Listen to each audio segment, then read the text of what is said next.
זה דברים שאתה לא מצליח להבין, ואז פתאום אתה קולט בצד ימין. October 7th was a turning point, but also when time stood still. Many things changed for some, but for others, they never moved beyond the day. I'm not going to regurgitate what the mainstream media feed you. I'm going to navigate beyond the media and look at all of the evidence. This isn't a pro-Palestine or a pro-Israeli video, but a journey to learning about the complexities of the day. Let's understand the day by starting from the points no one can dispute. But before we do, please like and subscribe. Content creators are feeling the algorithm go against us the more we cover the issues in this region, so we need your support to be put in front of more people and fight the information war to try find the complete truth. Let's continue. On October 7th, there are some truths no one can deny. These are: Hamas escaped Gaza and attacked Israel. This was something that was planned for a long time. Many people died. These are the truths regardless what side you support remains consistent. Now we move into the debunked stories, many of which have been removed because it tells a different story to the ones they want you to know. Babies, their heads cut off. That's what they said. The Israeli Prime Minister's spokesman just confirmed babies and toddlers were found with their heads decapitated. 40 babies were killed. This was one of the most uncomfortable stories to read, but as more evidence emerged, this was shown to be false. There was no evidence of 40 babies which had been beheaded. This was a claim made by journalists around the world, which was silently dropped when the evidence went against it. Does this mean babies didn't die? There's a high chance babies did die. With so much death and destruction, there must be deaths of all ages, but it was most likely more collateral than targeted.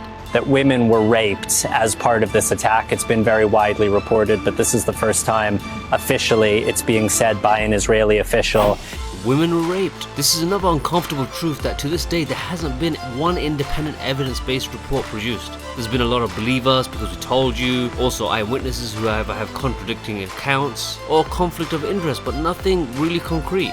Does this mean women weren't raped? There's definitely the possibility that some women may have been raped or sexually assaulted at least. Rape and sexual assault has been a tool used by some during war or battles by every military in the world. It happened in Iraq, Afghanistan, Vietnam. Even the IDF have been accused of using it in prison against Palestinian prisoners. So to think some women weren't raped or sexually assaulted is a bit naive. There's probably some.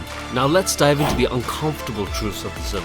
Well, the Israeli Defense Force is one of the most advanced and modern militaries on the planet. How were Hamas able to go on a rampage for hours without a military response, especially a military as advanced as Israel? They didn't. There's evidence which suggests the IDF were engaged with Hamas quite early, and in the process of trying to fight off the invaders, there was a lot of damage. This was a humiliating day for the IDF, that Hamas were able to execute such an operation right under their nose, and this led to a lot of chaos and destruction on both sides.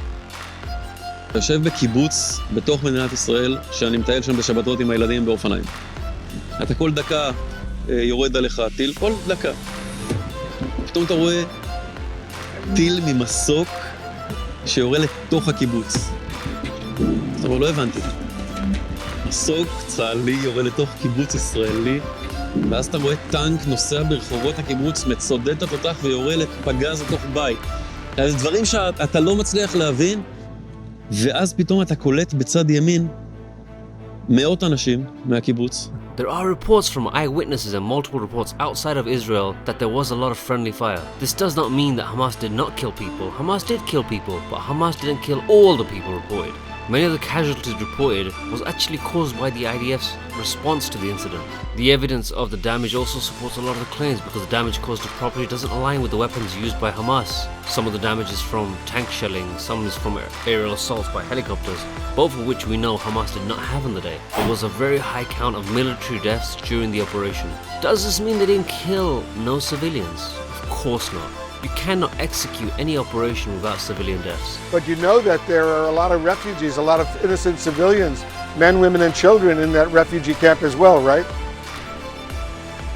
This is the tragedy of war, Wolf. Every military operation has civilian deaths. This is what the IDF have claimed. So if we go by that claim, then October 7th, there must have been some civilian deaths as well from the IDF response and also from the Hamas attack. Every death on that day was reported as a Hamas casualty, regardless whether they died from Hamas, the IDF, or just died by an accident. The higher the death count, the more justification to invade Gaza. The IDF were humiliated because being as advanced as they are, this many Hamas members not only escaped Gaza, but they carried out an attack of this magnitude. Israel knew about the attack a year in advance, but they deemed it aspirational, so they gave it no weight. They regarded Hamas as weak and incapable, so they wrote off the chance it could ever achieve an operation so complex. Hamas didn't just jump over the wall, they breached multiple parts of the wall simultaneously, took out communication, and then attacked. This was a very complex operation which Israel didn't respect as a credible threat.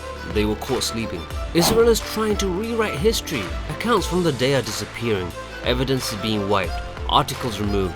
Witness statements revoked. You'll come across information which magically disappears from day to day. Some not even lasting a day. When information is controlled in this way, it shows a weakness in the narrative. I'm not sure that's true. Why did your military spokesman on Monday point to a calendar in Arabic and say these are the names of terrorists on them? That's false. Can you accept that here and now? I'm not aware of the incident. Let's put up the image. We have the image. You have no I don't read Arabic. It doesn't help me. I have no comment. I'm not familiar with the incident. Does your spokesman But hang on, I have a question, Maddie. You're a journalist. Have you made a professional mistake ever? Not intentionally, but have you made a professional mistake? Exactly, and I own up to it. Have you made a mistake? So can you own up to the mistake? So if I've made mistakes, you've made mistakes. Israel were caught off guard while building their narrative. After they built their narrative, anything which contested or contradicted it was removed. Websites losing links and published articles, videos being censored on social media, eyewitness accounts changed, etc. So conclusion, no side is innocent on the 7th of October. Both Hamas and the IDF killed innocent people. And although you can argue Israeli occupation resulted to this incident, it is still an atrocity which took many lives, many innocent lives. Yes, a big portion were military personnel, but that doesn't automatically make it okay either. We do need to feel outraged for October the 7th, but it shouldn't stop there. We should feel equally as outraged about October the 8th, and the 9th, and the 10th, and every day before and after it.